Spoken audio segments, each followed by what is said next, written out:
নমস্কাৰ, অন্যদি বিদ্যালয় সকলোকে স্বাগতম জনাইছোঁ। আপুনি যদি বিচাৰে আপোনাৰ কণমানিজনীক এনেধৰণে সজাবলৈ বা আপোনাৰ ছোৱালীজনীক এনেধৰণে অলপ আনকমন কিছু সাজ পোছাকেৰে সজাবৰ কাৰণে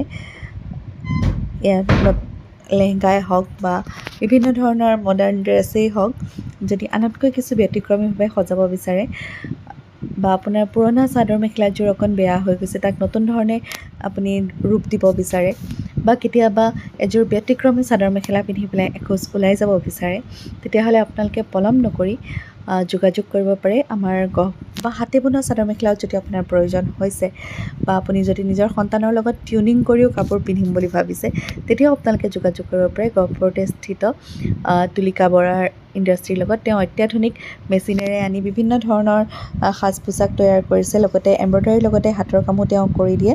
আৰু এয়া দেখিছে, শাৰী চাদৰ মেখেলাৰ পৰা তেওঁ বিভিন্ন সুন্দৰ সুন্দৰ কাপোৰ সাজি উলিয়াইছে আৰু ব্লাউজৰ লগতে সকলো ধৰণৰ কাপোৰ তেওঁ চিলাই, বিশেষকৈ মহিলাসকলৰ বাবে। গতিকে আপোনালোকে যোগাযোগ কৰিব পাৰে। তেখেতৰ ফেচবুক পেজটো মই ইয়াতে স্ক্ৰীনশ্বট দি দিছোঁ, আপোনালোকে ফেচবুক পেজত গৈ পেলাই অৰ্ডাৰ কৰিব পাৰিব, নহ'লে গহপুৰৰ সকলে তেওঁলোকক আহি চট্ৰংপাৰৰ ঘৰত অৰ্ডাৰ কৰিলে আপোনালোকে মনে বিচৰা ধৰণে এযোৰ সাজ পিন্ধিবলৈ পাব। ধন্যবাদ।